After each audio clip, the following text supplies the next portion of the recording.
नमस्कार, जय Shri Ram. Peace and conflict studies के यूनिट 2 से रिलेटेड हम कुछ प्रश्नों को देखेंगे जिसमें conceptual analysis of peace and conflict है। तो अगर हम इसके क्वेश्चन वाले सेक्शन में जाएंगे तो यहाँ पर describe Kenneth Boulding's conception of negative and positive peace. सबसे पहले हम इसके जो एक दो महत्वपूर्ण प्रश्न हैं उसको समझ लेंगे तो ये यूनिट हमारा पूरी तरह से क्लियर हो जाएगा। तो इस प्रश्न में हम देखते हैं describe Kenneth Boulding's conception of negative and positive peace. तो इसका आंसर कैसे दिया जाए? तो ये let's break down Kenneth Boulding theory of negative and positive peace into 10 points. तो यहाँ हमने 10 पॉइंट्स बनाए हैं ईच पार्ट के लिए।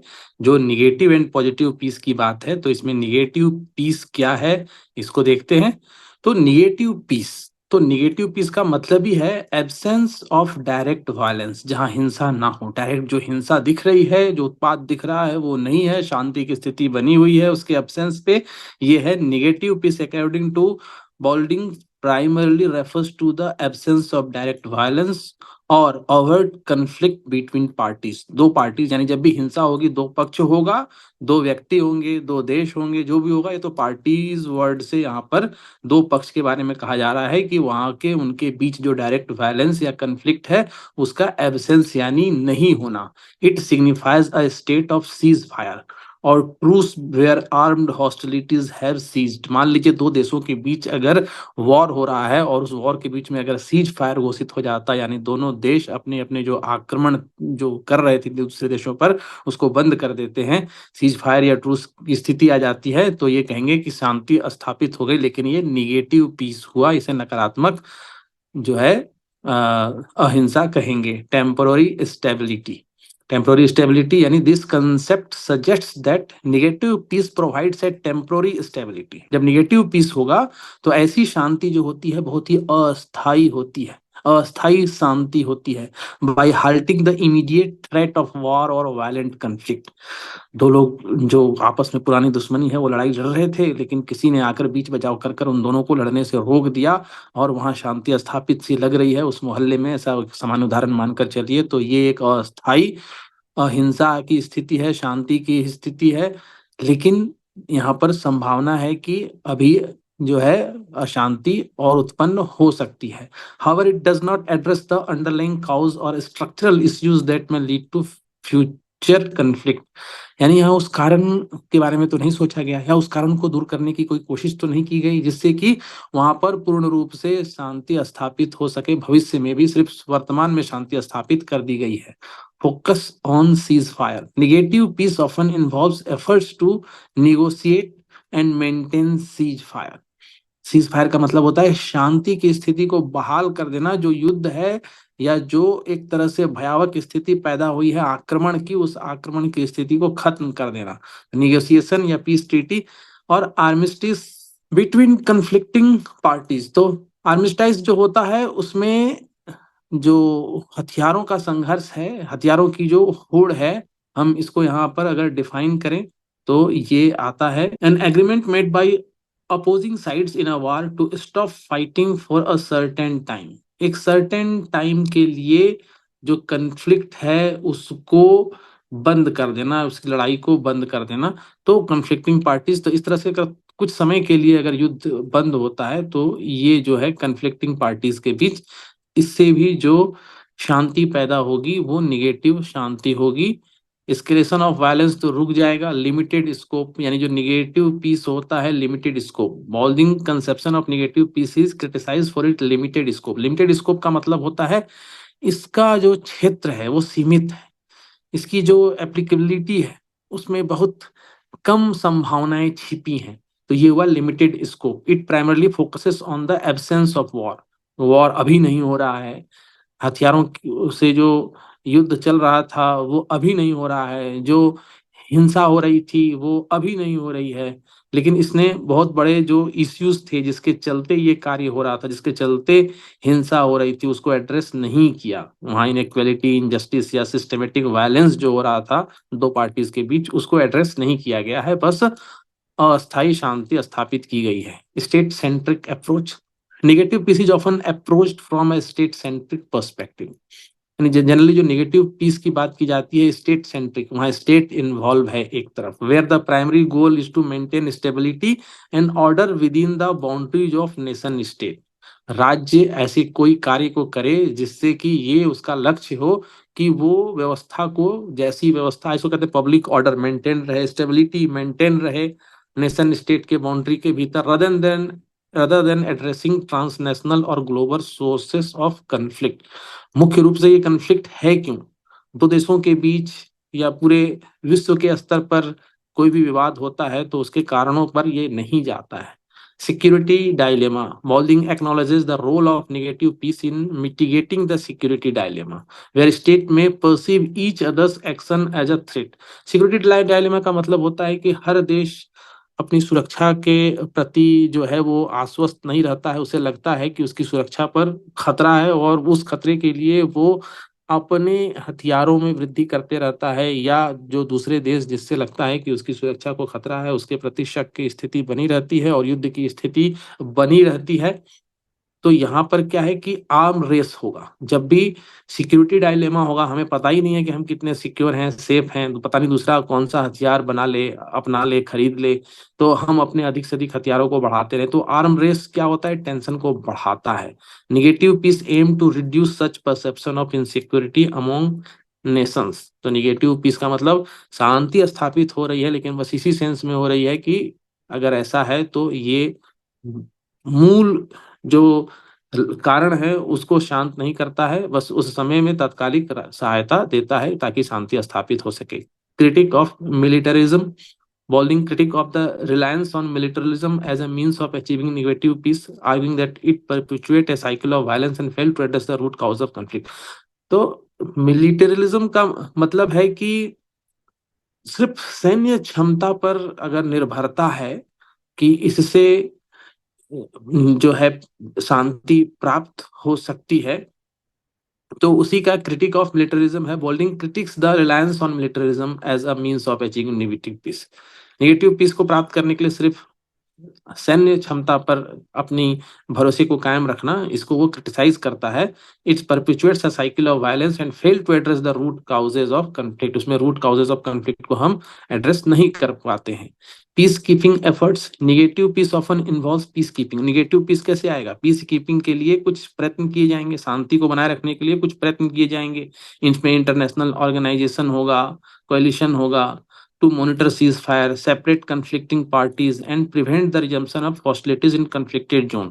तो जहां सीज फायर है, जाहिर सी बात है, जब सीज फायर है इसका मतलब वहाँ इंटरनेशनल ऑर्गेनाइजेशन या कोई कोएलिशन या देशों का समूह जो है वो वहां पर इन्वॉल्व है। वो सीज फायर सिर्फ कराएगा नहीं, सीज फायर को मॉनिटर भी करेगा, क्योंकि सीज फायर ऐसी स्थिति है जिसको ये देखना भी पड़ता है कि कहीं इसका उल्लंघन होकर फिर से युद्ध की स्थिति पैदा ना हो जाए। जो सेपरेटिंग कन्फ्लिक्टिंग पार्टीज हैं, जो पक्ष आपस में जो कन्फ्लिक्ट में आते हैं, जिनके चलते वहां पर पीस ब्रेक होता है, तो उसको प्रिवेंट करने के लिए फिर से वो पीस ब्रेक ना करें, फिर से उनके बीच जो हॉस्टिलिटीज शुरू ना हो जाए, जो कन्फ्लिक्ट जोन है वहां पर फिर से अशांति ना फैल जाए, तो पीस कीपिंग एफर्ट्स जो है चलते रहते हैं। उसके बाद है arms control and disarmament. Negative peace के ये सब पॉइंट्स हैं, ये सब समझने के लिए है, सारे पॉइंट्स को यूज करना लिखने के लिए जरूरी नहीं है। इससे हम एक अंडरस्टैंडिंग बनेगी, फिर हम अपने हिसाब से इसका आंसर दे पाएंगे। जब हम कॉन्सेप्ट समझ जाते हैं तो जब इस पर विषय पर प्रश्न होंगे या कोई भी इस पर भी कुछ लिखना होगा तो हम अपने विचारों को फिर धार दे सकते हैं। आर्म्स कंट्रोल एंड डिसआर्मामेंट, तो बॉल्डिंग एडवोकेट्स फॉर आर्म्स कंट्रोल, मतलब जो हथियार हैं उसमें एक नियंत्रण हो, डिसआर्मामेंट हथियारों को कम किया जाए, as essential component of negative peace. Negative peace का एक एसेंशियल कंपोनेंट है, aiming to reduce likelihood of arm conflict. हथियार कम होंगे, हथियारों की होड़ कम होगी तो संभावनाएं कम होंगी। Precondition for positive peace, ये कहता है ये प्री कंडीशन भी है पॉजिटिव पीस का। While negative peace provides a necessary precondition for positive peace, it is not sufficient on its own to address the underlying structural inequality and injustice that perpetuate conflict. जहां भी conflict होगा, कहने का मतलब है कि वहां कोई इनइक्वालिटी है या इनजस्टिस है। दो देश भी तभी लड़ते हैं जब उनके बीच में ये होता है कि नहीं, न्याय में कहीं कोई हानि हुई है, ये देश की ये मांग थी, वो देश की वो मांग थी। हर देश कहता है कि मेरी मांग जो है वो न्यायपूर्ण है, इनइक्वालिटी है। तो ये उस रूट काउज को एड्रेस नहीं करता है, लेकिन निगेटिव पीस एक प्री कंडीशन है। प्री कंडीशन का मतलब अगर निगेटिव पीस से जो माहौल बनेगा उससे हम पॉजिटिव पीस को प्राप्त कर सकते हैं। Positive peace as conceptualised by Boulding goes beyond the absence of war to promote, मतलब पॉजिटिव पीस में सोशल जस्टिस, इक्वालिटी और सस्टेनेबल डेवलपमेंट की बात होगी। तो पॉजिटिव पीस क्या है उसको अभी अब समझते हैं, इसको भी उसी तरह से पॉइंट में समझेंगे। निगेटिव पीस के पॉइंट्स हमने देखा। पॉजिटिव पीस में कहते हैं presence of social justice, social justice हो, समाज में न्याय हो, न्याय होगा तो विवाद कम होंगे, विवाद कम होगा तो हिंसा कम होगी, शांति बनी रहेगी। Positive peace according to Boulding involves the pressure of social justice, presence of social justice, social justice present है, where individuals and communities have equal rights. Equal rights बहुत ही इंपॉर्टेंट है, सबको इक्वल राइट्स होगा, इक्वल अपॉर्चुनिटी होगी and access to resources, जो आज के ग्लोबलाइज्ड वर्ल्ड में सबसे ज्यादा इंपॉर्टेंट पॉइंट है कि जो भी रिसोर्सेस हैं सबको इक्वल एक्सेस है, तो इससे कंफ्लिक्ट काफी हद तक लो हो जाता है, शांति बन जाती है। It seeks to address the root cause, root cause को एड्रेस करता है, promoting fairness and equality society. जब फेयरनेस होगी, इक्वालिटीज होगी, सबको रिसोर्सेज पे समान पहुंच होगी तो शांति बनी रहेगी, पॉजिटिव पीस है। Long term stability, unlike negative, तो लॉन्ग टर्म, तो पॉजिटिव पीस में क्या होता है कि लॉन्ग टर्म स्टेबिलिटी होती है, टेम्पोररी नहीं होती निगेटिव की तरह, क्योंकि इसमें जो है, जो व्यवस्था जो है बनी हुई सामाजिक या देश की, उसमें जो मुख्य कारण होते हैं उसी को एड्रेस कर लिया जाता है। गरीबी है या इनइक्वालिटी है, डिस्क्रिमिनेशन है, इनजस्टिस है, उस कारणों का ही हल निकालने की कोशिश की जाती है। उसके बाद है प्रमोशन ऑफ कोऑपरेशन। तो प्रमोशन ऑफ कोऑपरेशन का मतलब हो गया जहां कोऑपरेशन रहेगा वहां पर शांति रहेगी ही, जहां पर भी एक दूसरे को म्यूचुअल अंडरस्टैंडिंग। कोऑपरेशन कब होगा? जब म्यूचुअल अंडरस्टैंडिंग होगी, एक दूसरे को समझेंगे। रिकंसिलिएशन कंफ्लिक्टिंग पार्टीज, तो ऐसा जब होगा उसमें ट्रस्ट बनेगा, ट्रस्ट की बात है। कंस्ट्रक्टिव रिलेशनशिप बनेंगे, इसमें क्या होगा? डायलॉग होगा, एम्पैथी होगी, शेयर्ड इंटरेस्ट होगा। तो यहाँ पर कॉपरेशन जब होने लगेगा तो फिर पॉजिटिव पीस एस्टेब्लिश हो जाएगी, कॉपरेशन में झंझट होने की संभावना कम हो जाएगी। कन्फ्लिक्ट ट्रांसफॉर्मेशन, तो Boulding advocate for conflict transformation approaches as integral to achieving positive piece.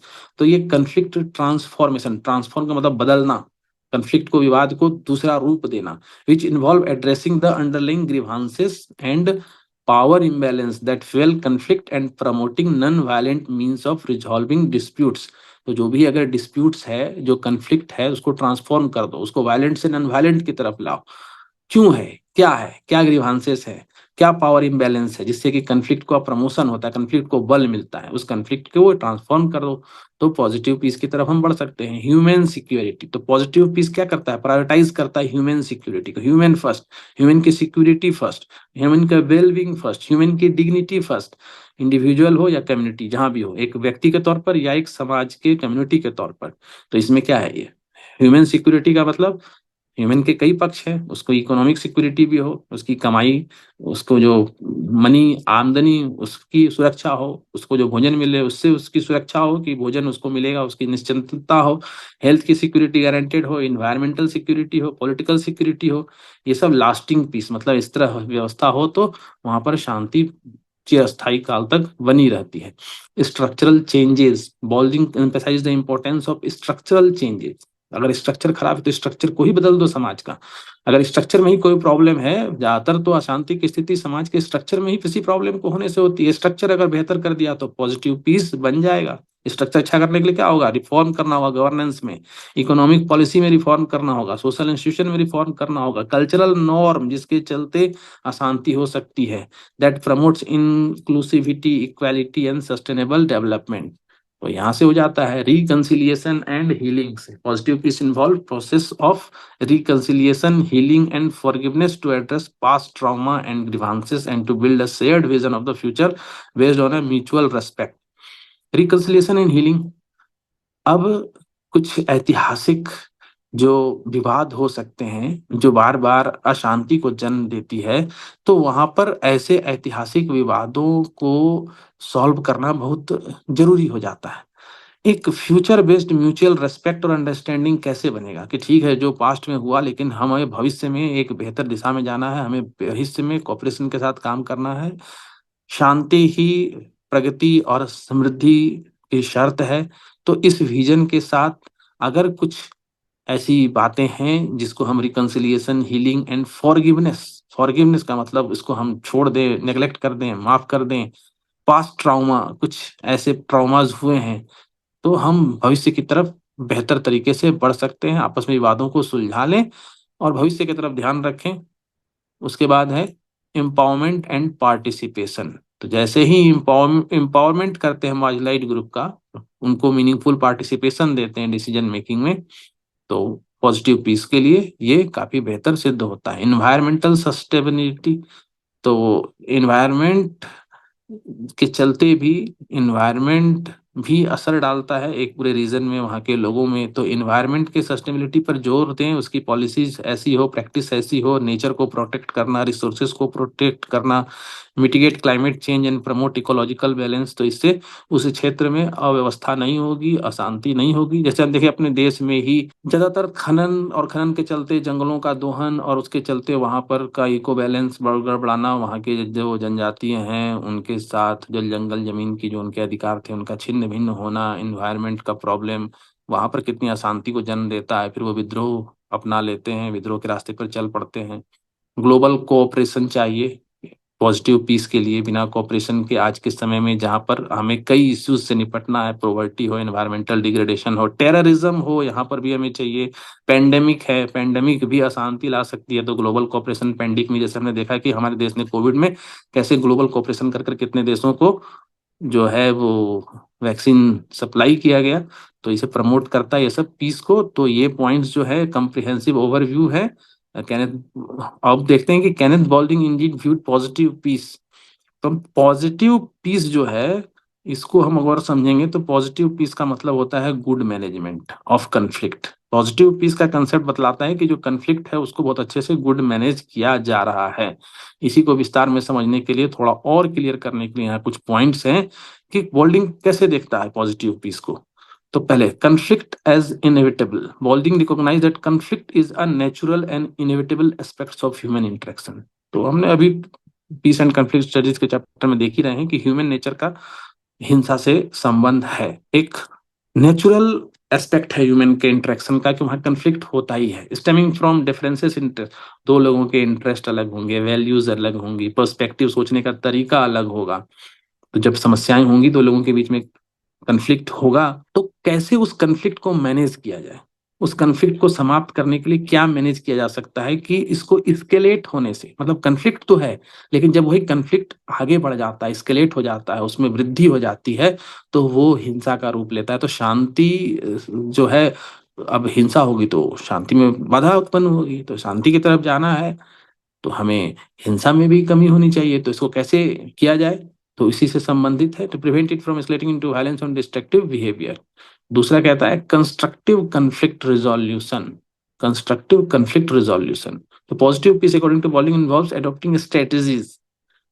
Conflict है तो उसके लिए पॉजिटिव पीस में स्ट्रेटजी बनाया जाता है, मैकेनिज्म सोचा जाता है कि कन्फ्लिक्ट को कैसे रिजॉल्व करे जो नॉन वायलेंट हो। ऐसा तरीका अपनाओ जिससे कि जो विवाद है वो नॉन वायलेंट अहिंसा के तरीके से उसका रिजोल्यूशन हो जाए, इक्विटेबल एंड सस्टेनेबल। और वो जो रिजोल्यूशन हो वो सस्टेनेबल हो, मतलब लंबा चले, टिकाऊ हो। दिस इंक्लूड प्रमोटिंग डायलॉग, तो डायलॉग को प्रमोट करना एक बहुत ही डेमोक्रेटिक वे है। जितनी बातचीत होगी तो उससे एक दूसरे की समस्याओं को समझ के कन्फ्लिक्ट को कम करने में मदद मिलेगी। निगोसिएशन है, मेडिएशन है, कॉन्सेंसस बिल्डिंग है। एक तो ये तरीका हुआ। दूसरा हुआ transformation of conflict. बॉल्डिंग emphasises the importance of transforming conflict from win loose scenario into win win outcome. Win loose का मतलब होता है एक पक्ष विन करेगा, एक पक्ष लूज करेगा। अब कोई भी विवाद है उसका सॉल्यूशन ऐसा हो कि एक को फायदा एक को नुकसान हो, तो फिर वो विवाद उस समय तो सुलझा हुआ लगेगा, लेकिन आगे चल के फिर वो विवाद जन्म ले सकता है। हमें ऐसा सॉल्यूशन ढूंढना है जिससे कि दोनों पक्ष को लगे कि हम भी जीते तुम भी जीते, किसी का कोई नुकसान ना हो। यानी एक ऐसा मैनेजमेंट करके एक ऐसे सॉल्यूशन पे पहुंचना जहाँ की किसी भी एक पक्ष को नहीं लगे कि हम हार चुके हैं। दोनों को जीतने जैसी खुशी होनी चाहिए, जीतने जैसा फायदा मिलना चाहिए।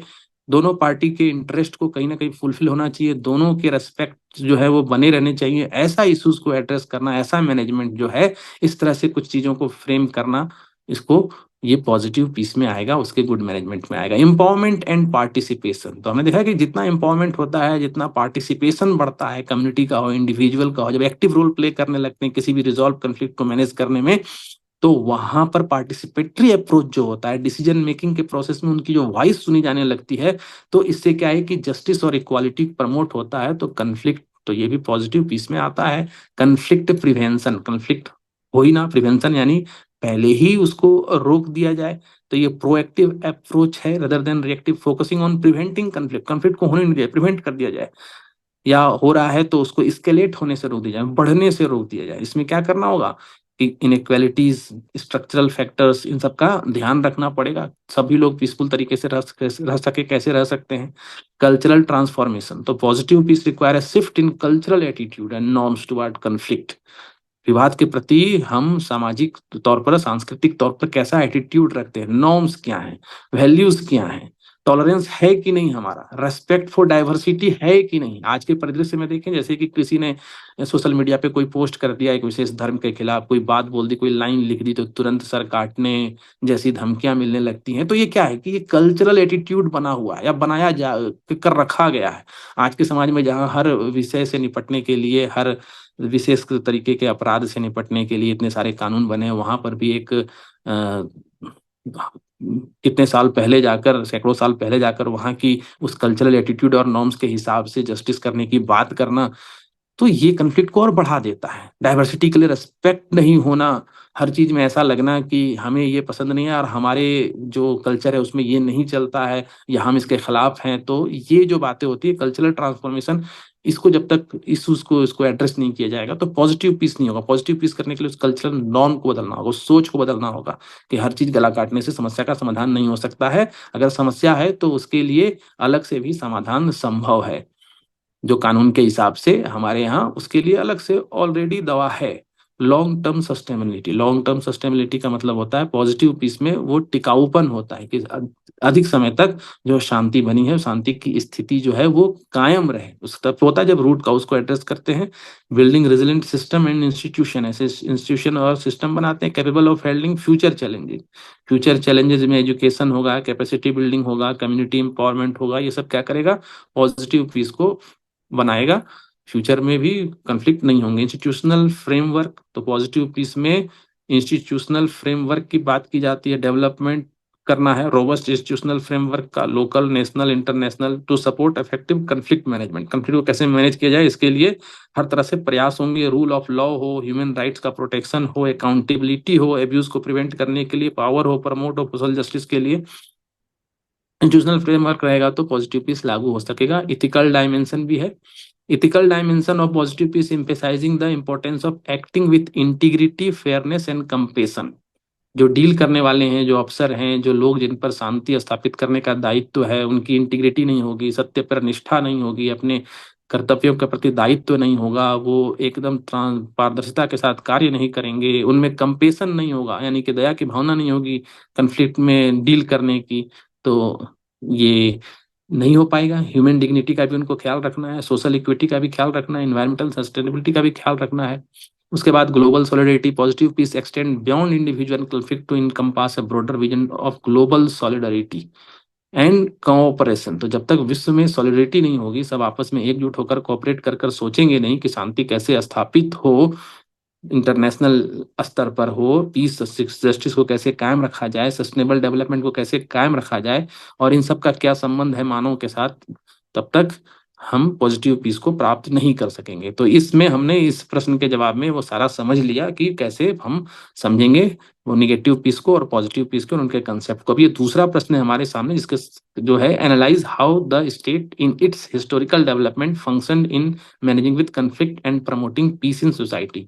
ये भी प्रश्न यूनिट का है, तो इसका आंसर भी जो है हमारे दिमाग में एक क्लैरिटी लाएगा पीस एंड कन्फ्लिक्ट स्टडीज के प्रति, कि जैसे स्टेट ने हिस्टोरिकल डेवलपमेंट, ऐतिहासिक काल में कैसे कैसे कन्फ्लिक्ट को मैनेज किया और शांति को बढ़ावा दिया समाज में, इसे जानना है। The role of state in managing conflict and promoting peace in society has evolved significantly throughout history. इतिहास में हमेशा जो है देखा गया है। तो कैसे है इसके जो पॉइंट्स हैं, तो early state and conflict resolution.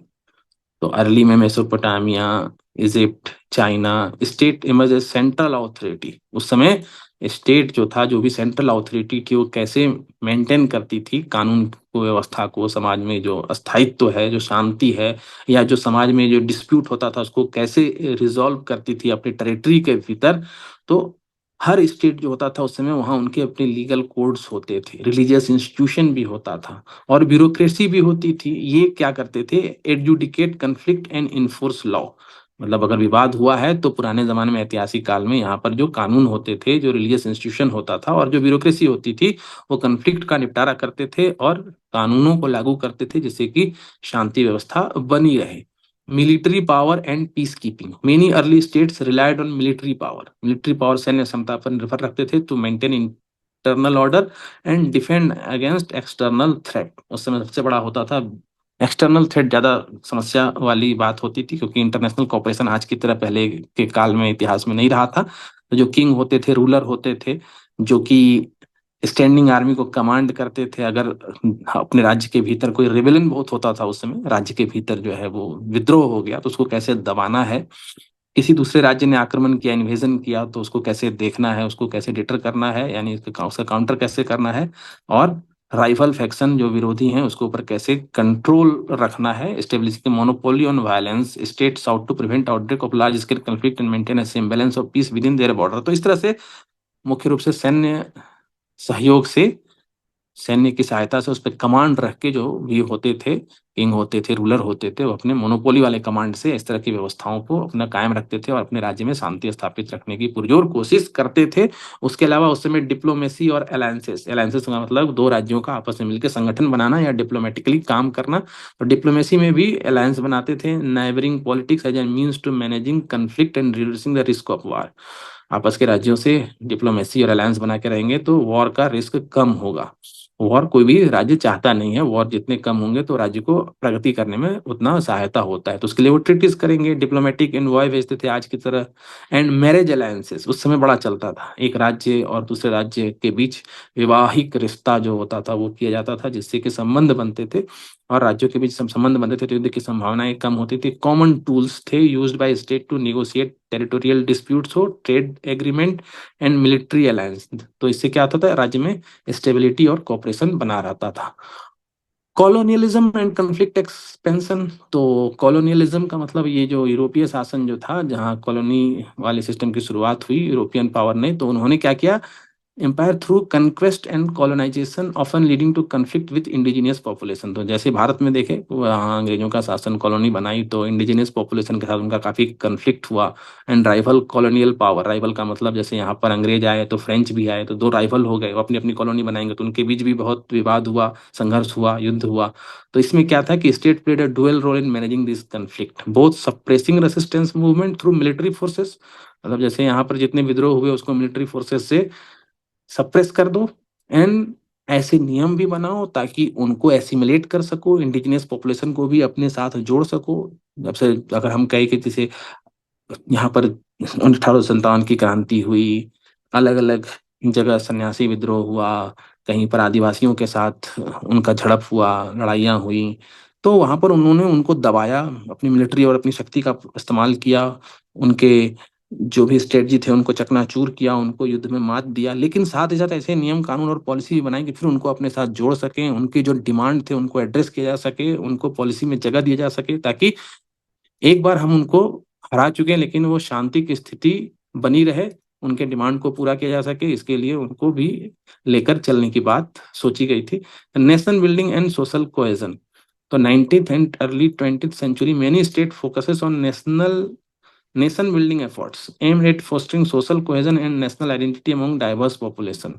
उस समय नेशन बिल्डिंग, एक राष्ट्र के रूप में हम कैसे इकट्ठा हों और एक राष्ट्र के रूप में उभर कर सामने आए, सामाजिक रूप से एकता के साथ कैसे वो आगे बढ़ सके अपने डाइवर्स, किसी भी, जैसे कि हम देखें इटली का यूनिफिकेशन होता है, फ्रांस में होता है, भारत में भी हम देखते हैं कि जो है आज़ादी के बाद इंटीग्रेशन ऑफ स्टेट्स होता है, अलग अलग डाइवर्स पॉपुलेशन को एक आइडेंटिटी देकर, एक भारतीयता से जोड़कर, अपने देश से जोड़कर, या जो भी देश जिनका पुनर्निर्माण हुआ, जिनका इंटीग्रेशन हुआ, एक राष्ट्रता की भावना के साथ वहां पर वो आगे आए।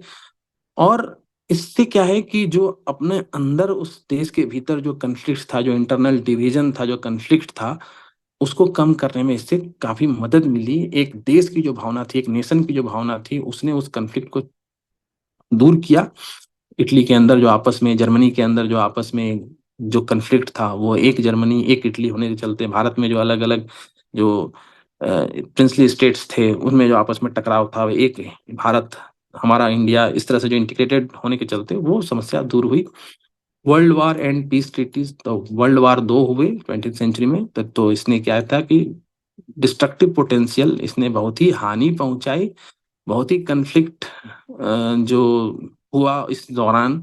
तो इससे क्या था कि विश्व को बहुत हानि हो रही थी, तो इसने क्या किया, इसके चलते कुछ इंटरनेशनल इंस्टीट्यूशंस बनाए गए, और ये जो इंटरनेशनल इंस्टीट्यूशंस बने इस वर्ल्ड वॉर की वजह से ही बने। तो ये जो इंटरनेशनल इंस्टीट्यूशंस जो पहले से लीग ऑफ नेशन के नाम से फर्स्ट वर्ल्ड वॉर के बाद आया, और बाद में सेकेंड वर्ल्ड वॉर के बाद यूनाइटेड नेशन के नाम से आया, इसने काफी प्रमोट किया कलेक्टिव सिक्योरिटी, मीडिएट डिस्प्यूट, विवाद हो तो कैसे इसको एक मंच पर हल करने की कोशिश की जाए, पीसफुल तरीका कैसे निकाला जा सकता है।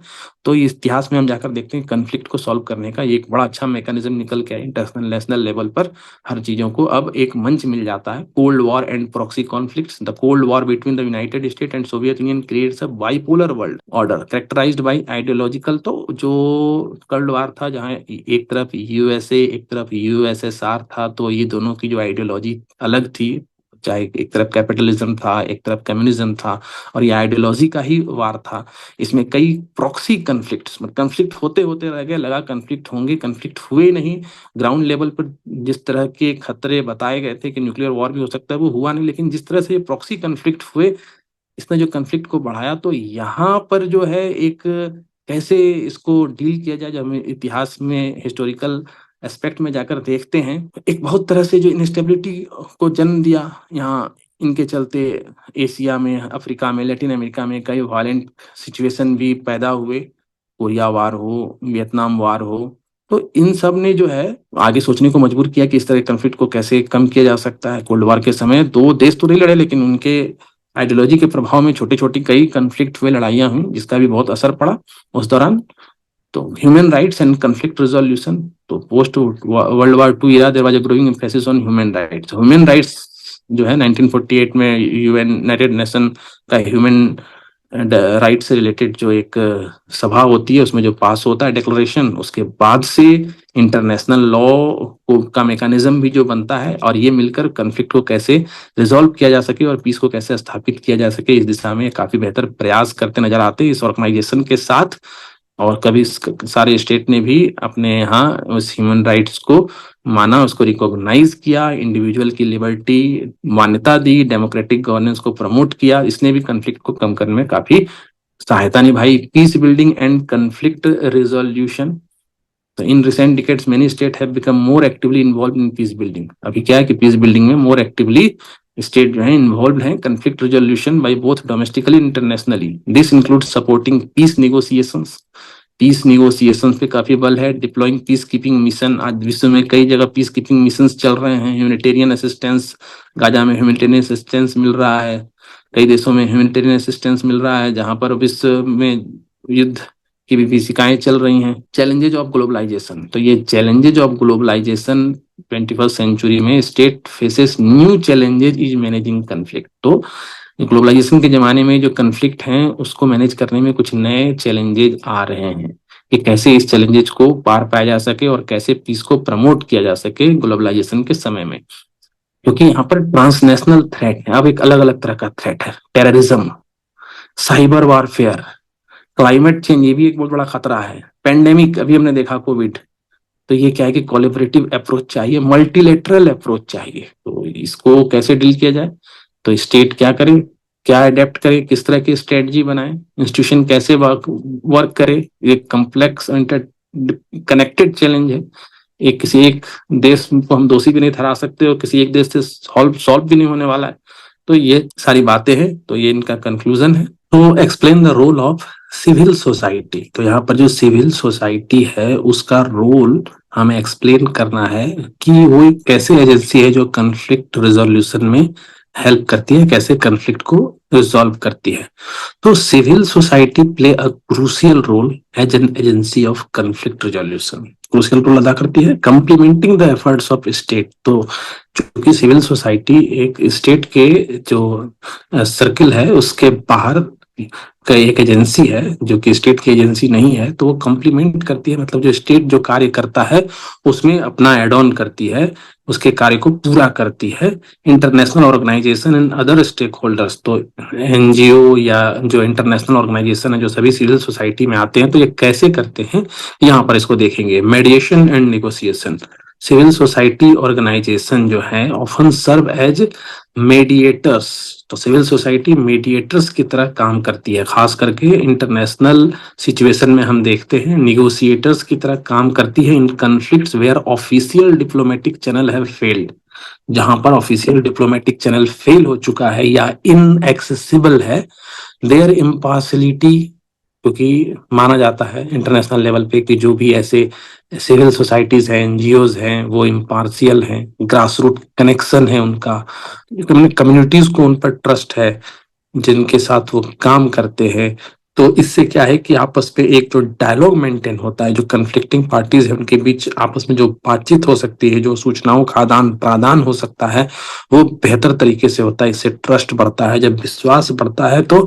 एग्रीमेंट होने की संभावना होती है, और जब एग्रीमेंट हो पाएगा ही तब कन्फ्लिक्ट जो है जो पार्टीज के बीच में है वो कम हो पाएंगे। ट्रैक टू डिप्लोमेसी, तो सिविल सोसाइटी जो है वो इंगेज होती है track two diplomacy. Track one diplomacy जो है वो स्टेट के ऑफिशियल चैनल के बीच होता है, ट्रैक टू डिप्लोमेसी में जो है अदर देन स्टेट जो चैनल्स हैं वो आपस में डिप्लोमेटिकली इन्वॉल्व होते हैं, जो अपने रिलेशन को बेहतर बनाने या टेंशन कॉन्फ्लिक्ट को कम करने, रिलेशन में आपस में प्रगाढ़ता लाने के लिए कार्य करते हैं। एक इनफॉर्मल मैकेनिज्म है, अनऑफिशियल चैनल ऑफ कम्युनिकेशन है। तो इससे क्या है कि नेगोशिएशन बिटवीन कन्फ्लिक्टिंग पार्टीज मदद मिलती है by providing neutral spaces for dialogue and fostering relationship across divides. CSO, civil society organisation can create opportunity for constructive engagement. यहाँ पर जो कि जब इनफॉर्मल होगा, ऑफिस इन्वॉल्व नहीं होगा, तो कई तरह की बातें हो सकती हैं, कई तरीके से डायलॉग्स को एक न्यूट्रल स्पेस मिलता है जहां पर कोई टेक्निकल समस्या नहीं आती है, कोई डिप्लोमेटिक ऑफिशियल प्रोसेस का चैनल नहीं होने के चलते जो एक मैकेनिज्म वो सरल हो जाता है, अपॉर्चुनिटीज होती है कंस्ट्रक्टिव एंगेजमेंट की, यहाँ पर कॉन्फ्लिक्ट को रिजोल्यूट करने की, रिजोल्यूशन की एक बहुत ही बेहतर संभावना होती है इनके चलते। एडवोकेसी एंड पीस बिल्डिंग, तो जो सिविल सोसाइटी है वो मतलब इस बात को बढ़ावा देते हैं कि ऐसी पॉलिसी हो, ऐसे तरीकों को अपनाया जाए जिससे कि पीस को प्रमोट किया जाए, जस्टिस को प्रमोट किया जाए, रिकॉन्सिलिएशन हो पाए। तो जो है वो रूट काउज को, कन्फ्लिक्ट के क्या रूट काउज है, क्यों ये विवाद है, उसको उसके जड़ तक जाने, उसका क्या सॉल्यूशन ऐसा निकाला जाए जो अस्थाई हो सके, शांति को अस्थाई रूप से स्थापित कर सके, तो इसमें सिविल सोसाइटी को मदद मिलती है। तो यहाँ पर मुख्य रूप से जो विश्व में जो विवाद होते हैं, तो डिस्क्रिमिनेशन, ह्यूमन राइट्स एब्यूज है, तो इसको कैसे एजुकेशन से, कैंपेन से, कम्युनिटी मोबिलाइजेशन से, क्या ऐसे इनिशिएटिव्स लिए जाएं जिससे कि समाज में एक जुड़ाव बढ़े और इस तरह के समस्याओं को दूर किया जा सके। Humanitarian assistance conflict affected areas में है, तो यूएन कितना ह्यूमैनिटेरियन असिस्टेंस चलाता है अफेक्टेड पॉपुलेशन, मतलब जहां जैसे आप देखें अभी इसराइल और गाजा में युद्ध हो रहा है, तो गाजा को कितना ह्यूमैनिटेरियन असिस्टेंस मिलता है यूएन से, वहाँ फूड हो, मेडिकल केयर हो, शेल्टर हो, साइकोलॉजिकल सपोर्ट हो, काउंसलिंग हो, ये सारा सीएसओ के द्वारा किया जाता है, सिविल सोसाइटी ऑर्गेनाइजेशन के द्वारा किया जाता है। ये अलग अलग देशों को अपने सहयोग में लेते हैं और उनके द्वारा वहाँ मदद पहुंचाई जाती है। तो इनकी मदद से वहां पर कन्फ्लिक्ट को रिजोल्व करने के लिए मदद सिर्फ मदद नहीं पहुंचाई जाती है, कम्युनिकेशन के चैनल को भी ढूंढा जाता है जिससे कम्युनिकेट किया जा सके। कभी कभी वॉर जेल में फंसे हुए सामान्य लोगों को, बच्चों को, महिलाओं को वहां से निकालने के लिए ये दोनों तरफ की मिलिट्री से वार्ता करके युद्ध को रुकवाने या उसमें कुछ एक ऐसी स्थिति पैदा करने जहां पर थोड़ी देर के लिए भी एक सीज फायर वाली स्थिति हो और राहत पहुंचाया जा सके, इसके लिए ये प्रयास करते हैं। उसके बाद कन्फ्लिक्ट प्रिवेंशन है, सिविल सोसाइटी कैसे प्रोएक्टिव रोल प्ले करते हैं, मतलब कन्फ्लिक्ट को होने के पहले ही रोक देना, प्रिवेंशन मतलब नहीं हो, होने के बाद का तो रोल अलग ही प्ले करता है। और कई कई कई इंटरनेशनल स्तर पे हम देखते हैं कि पहले से ही इनके जो एक्टिव रोल शुरू हो जाते हैं, जिसके चलते वो विवाद आगे एस्केलेट नहीं हो पाता है। अर्ली वार्निंग भी होता है, इसमें रिस्पॉन्स मैकेनिज्म भी होता है। तो ये इंगेज करते हैं कम्युनिटी डायलॉग में, कैपेसिटी बिल्डिंग में, mitigating risk, resolving dispute and fostering resilience with in vulnerable community. अच्छा, ये अगर हम कहें कि अगर ये सब जो छोटे छोटे वर्ड्स हैं अगर वो नहीं समझ में आते हैं, मिटिगेटिंग रिस्क मतलब रिस्क को मिटिगेट करना, मतलब कम करना या नहीं होना होने देना। रिजॉल्विंग डिस्प्यूट, फोस्टरिंग रिसेलियंस, रिसेलियंस को अगर हम डिफाइन करने जाएं तो फिर हम इसको ऐसे कह सकते हैं कि ये द कैपेसिटी टू विथस्टैंड और to recover quickly from the difficulties. Resilience का मतलब होता है कि कितना टफ है सिस्टम। तो अगर कोई टफ का मतलब जैसे कि fostering resilience with in vulnerable community, तो एक कम्युनिटी है जो वल्नरेबल है, जिसको आघात पहुंचाया जा सकता है, जिसको हानि पहुंचाया जा सकता है। फोस्टरिंग का मतलब उसको इस तरह से पालन करना, इस तरह से उसके अंदर उस टफनेस को बढ़ाना। टफनेस को बढ़ाने का मतलब शारीरिक नहीं है, टफनेस का बढ़ाने का मतलब है कि आइडियोलॉजिकल लेवल पर और बाकी जो उनके जस्टिस सिस्टम को बेहतर कर दे, उनके इक्वलिटी उनको एम्पावर कर दे। तो किस तरह से वो जो है अगर कैपेसिटी होगी कि किसी भी तरह की हानि होगी तो उससे रिकवर कर पाएंगे, जहां मेडिकल फैसिलिटीज नहीं है वहां पर मेडिकल फैसिलिटीज हो जाए उस कम्युनिटी के पास, तो वो ऐसी कठिन परिस्थितियों से आसानी से उबर पाएंगे। तो ये वही है। आगे फिर हम बढ़े इसमें, तो रिकंसिलिएशन एंड हीलिंग। तो रिकॉन्सिलिएशन, अच्छा रिकंसिलिएशन वर्ड भी बार बार आता है, तो इसको भी जो है हम बेहतर तरीके से अगर इस वर्ड को समझ लें, रिकंसिलिएशन होता है the restoration of friendly relations. Reconciliation मतलब जो पहले से बेहतर एक संबंध बना हुआ था फिर से उसको बनाना, restoration of friendly relation. Reunion भी कह सकते हैं इसको। तो ये होता है इस शब्द का मतलब। तो ये कैसे करेंगे कि फिर से वो संबंध बन जाए और जो संबंधों में कटुता आई है या उसके चलते जो घाव हुआ, हीलिंग का मतलब होता है भर जाना, घाव का भर जाना, या उस जो बुरे अनुभव हैं उसका हील हो जाना। तो इसमें civil society promotes reconciliation and healing processes to address past trauma, पिछले जो कष्ट हैं, ट्रॉमा है, and promote understanding and forgiveness among individuals and communities affected by conflict. तो कन्फ्लिक्ट से तो व्यक्ति भी प्रभावित होगा, कम्युनिटी भी प्रभावित होगी, तो इनके बीच ये सब करना पड़ेगा। इनके बीच प्रमोट करना होगा अंडरस्टैंडिंग को, फॉरगिवनेस बढ़े, एक दूसरे जो भुला सकते हैं वो भुला दें, जो पास्ट ट्रॉमा है वो भुला दें। अगर हमें इजराइल और गाजा के बीच शांति स्थापित करनी है तो दोनों तरफ ये भी स्थापित करना होगा कि इजराइल भी जो अटैक हुआ था 7 अक्टूबर वाला उसको धीरे धीरे भूले, और गाजा को भी ये रियलाइज करना पड़ेगा कि इसराइल ने जितनी हानि पहुंचाई है, जितना नुकसान किया है, या फिर ये जो क्षेत्र से संबंधित विवाद हैं और जो ऐतिहासिक जिसको हम कहते हैं विवाद है, इसको बहुत हद तक हमें समझना पड़ेगा, उसमें कुछ बातों को फॉरगिव करना पड़ेगा, छोड़ना पड़ेगा। इसमें डायलॉग्स की बात होगी, reconciliation commission, memorialisation projects, cultural initiative, तो कैसे टेक्निकली इनिशिएटिव्स लिए जाएंगे उसकी बात की गई है। उसके बाद वोमेन एंड यूथ पार्टिसिपेशन, तो सिविल सोसाइटी प्रमोट करता है meaningful participation of women and youth. अब वोमेन और यूथ का पार्टिसिपेशन जब बढ़ता है तो कन्फ्लिक्ट को रिजॉल्व करने में या पीस बिल्डिंग के एफर्ट में ज्यादा बेहतरी आती है। Recognise their unique perspective, experience and contribution to peace. तो उनके कंट्रीब्यूशन टू पीस को देखते हुए women organisation and youth networks, युवा वर्ग साथ में आएगा। युवा ही भविष्य है, चाहे किसी भी क्षेत्र का हो, किसी भी देश का हो, तो उसके आगे आने से, उसके एक्टिव होने से शांति प्रक्रिया में तेजी आएगी। महिलाओं के सामने आने से शांति प्रक्रियाओं में एक स्थिरता आती है, उसके एक जो है सामने चमकीला भविष्य निखर कर सामने आता है कि हाँ इस क्षेत्र में बहुत बेहतर कार्य किया जा सकता है, शांति को स्थापित किया जा सकता है। Women's organisation and youth networks advocate for inclusion in decision making process. Decision making process में उनका inclusion, address gender based violence and empower marginalised group to play active role in shaping their future.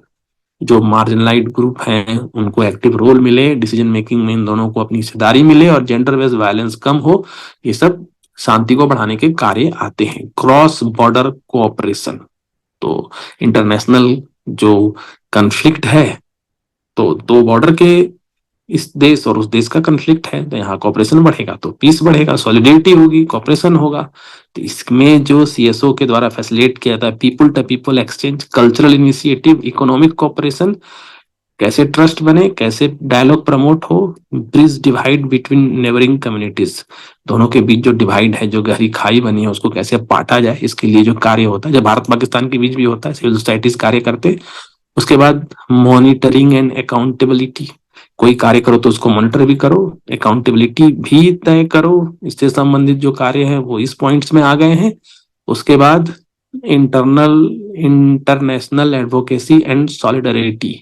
Civil society engage in international advocacy and solidarity efforts to mobilize support for conflict resolution. conflict को resolve करना है तो अंतरराष्ट्रीय स्तर पर कैसे उसको बढ़ावा दिया जाए कि वो कन्फ्लिक्ट, शांति के लिए जो प्रयास उसको बढ़ावा कैसे दिया जाए, उसके प्रति कैसे और देशों को ढूंढा जाए जो सामने आए और वहां पर अपना सहयोग बढ़ा सकें, उस पीस बिल्डिंग इनिशिएटिव में भाग ले सकें। जहां पीस कीपिंग फोर्सेस रखने की बात है वहां की पीस कीपिंग फोर्सेस को रखने में भाग ले सकें। इंटरनेशनल पार्टनर्स पॉलिसी को कैसे इन्फ्लुएंस करें, डिप्लोमेटिक तरीका क्या हो, ये सारे पॉइंट्स इसमें आ जाते हैं। अब यहाँ civil society is important in the context of conflict resolution for several reason. तो सिविल सोसाइटी क्यों इंपॉर्टेंट है, क्या क्या रीजन है, वो यहाँ हम इसी प्रश्न के जवाब में इसको बेहतर तरीके से समझने के लिए, इतना आंसर लिखना जरूरी नहीं भी हो सकता है, लेकिन बेहतर तरीके से समझने के लिए हम ये भी देखेंगे। Local knowledge and understanding.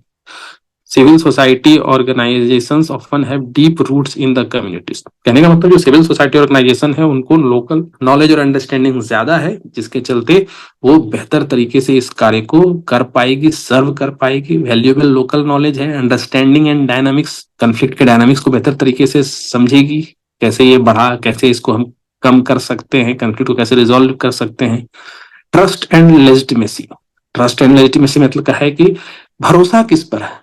अगर दो देशों के बीच तनाव है तो तनाव को कम करने के लिए दोनों देश एक दूसरे पर भरोसा तो करेंगे नहीं, तो किस पर ट्रस्ट करेंगे, लेजिटिमेसी किसकी होगी।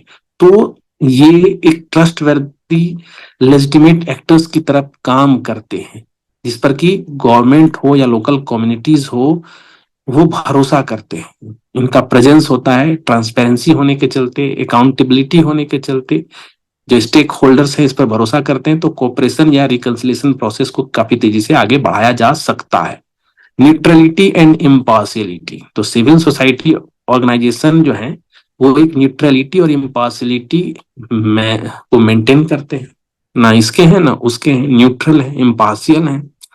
तो ये एक ऑनेस्ट ब्रोकर की तरह काम करते हैं। जो ब्रोकर जो दोनों देशों के बीच शांति के लिए प्रयास करेगा, ब्रोकर का कार्य करेगा, ईमानदार भी है, फैसिलिटेट करेगा पीस निगोसिएशन के, वो स्वतंत्र है, उसमें किसी का दबाव नहीं है, किसी के इंटरेस्ट का दबाव नहीं है, तो उनका एफर्ट भी क्रेडिबल माना जाएगा। Flexibility and innovation. जो सिविल सोसाइटी ऑर्गेनाइजेशन है वो जो राज्य होता है तो अपने एक विशेष ईगो पे चलता है, अपने एक रिजिड डिसीजन पे चलता है, अपने जो पॉलिसी है उस पर चलता है। लेकिन जो सिविल सोसाइटी ऑर्गेनाइजेशन है वो चूंकि एक ऐसे दायरे में कार्य करते हैं जहां वो अलग अलग प्रदेशों में, अलग अलग रीजन में जो वहाँ की जो लोकल डायनामिक्स हैं, वहाँ की जो ज्योग्राफिकल नेसेसिटीज हैं, वहाँ जिस तरह की चेंजेज हैं, उसके आधार पर अपने आप को ढालते हैं, वहाँ के आधार पर अपने आप को इनोवेट करते हैं कि कैसे हम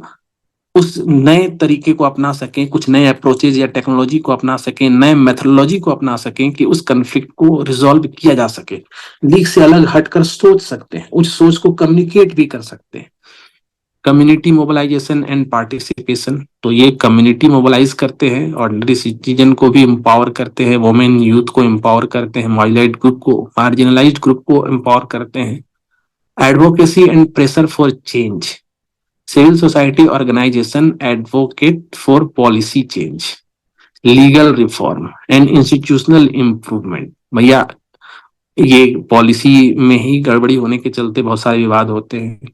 लीगल रिफॉर्म हो जाए, इंस्टीट्यूशन इंप्रूव कर जाए तो रूट काउज सॉल्व हो जाएगा, रूट काउज सॉल्व हो जाएगा तो कन्फ्लिक्ट सॉल्व हो जाएगा। इससे क्या है कि पीस, जस्टिस, ह्यूमन राइट्स बना रहेगा। सूडान में हमने देखा, साउथ सूडान, नॉर्थ सूडान में किस तरह से कन्फ्लिक्ट रहा, बाल्कन देशों में देखा किस तरह से कन्फ्लिक्ट रहा, वहां पर इंस्टीट्यूशनल चेंजेस की जरूरत थी। Bridge building and dialogue. Civil society organisation play a crucial role in building bridges and facilitating dialogue between conflict. Dialogue को प्रमोट करना है कन्फ्लिक्टिव पार्टीज के बीच, helping to overcome division, division जो है वो कम हो, ट्रस्ट बने। अब हम कुछ ये जो पॉइंट्स हैं इसके बाद हम कुछ एग्जांपल्स को लेते हैं जिससे हमें मालूम चलेगा कि सिविल सोसाइटी ऑर्गेनाइजेशंस ने कैसे सिग्निफिकेंट कंट्रीब्यूशन किया है कन्फ्लिक्ट रिजोल्यूशन में। ये ज्यादा इंपॉर्टेंट है, इसलिए ऊपर के कुछ दो पॉइंट्स को जो नोट्स में दिए होंगे उसको छोड़ दिया है। तो ये है search for common ground. This international NGO works to transfer conflict by promoting dialogue, building relationship, and fostering cooperation between conflict parties in region, Middle East, Africa, and Asia. Search for common ground ये एक NGO है जिसने कि conflict को कम करने के लिए dialogue को प्रमोट किया है, अच्छे रिश्ते कैसे बने, कॉपरेशन कैसे हो, कहां पर, मिडिल ईस्ट, अफ्रीका और एशिया में। तो ये एक एनजीओ है। दूसरा, women's peace building network, WPN कहाँ है, based in Liberia.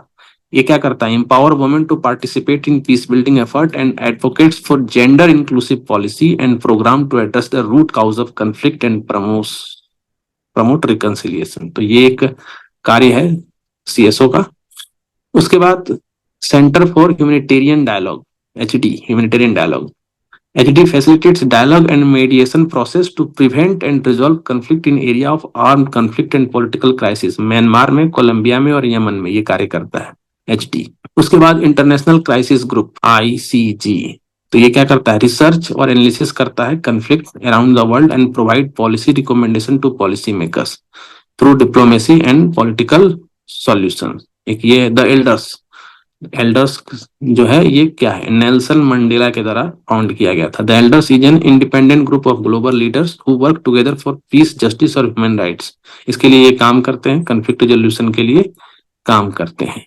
These examples demonstrate, तो ये एग्जाम्पल्स बतलाते हैं diverse role and contribution of civil society organisation in conflict resolution, highlighting their importance and agent of positive change in promoting peace, justice and reconciliation in societies affected by conflict। तो इसमें हमने देखा कि civil society कैसे conflict को resolute करने में अपना इंपॉर्टेंट योगदान प्ले करते हैं। तो इतना समझने के बाद हम इस प्रश्न को बेहतर तरीके से लिख पाएंगे। इसका PDF हिंदी और इंग्लिश में डिस्क्रिप्शन में उपलब्ध रहेगा। इसके साथ ही इस वीडियो को खत्म करते हैं। धन्यवाद।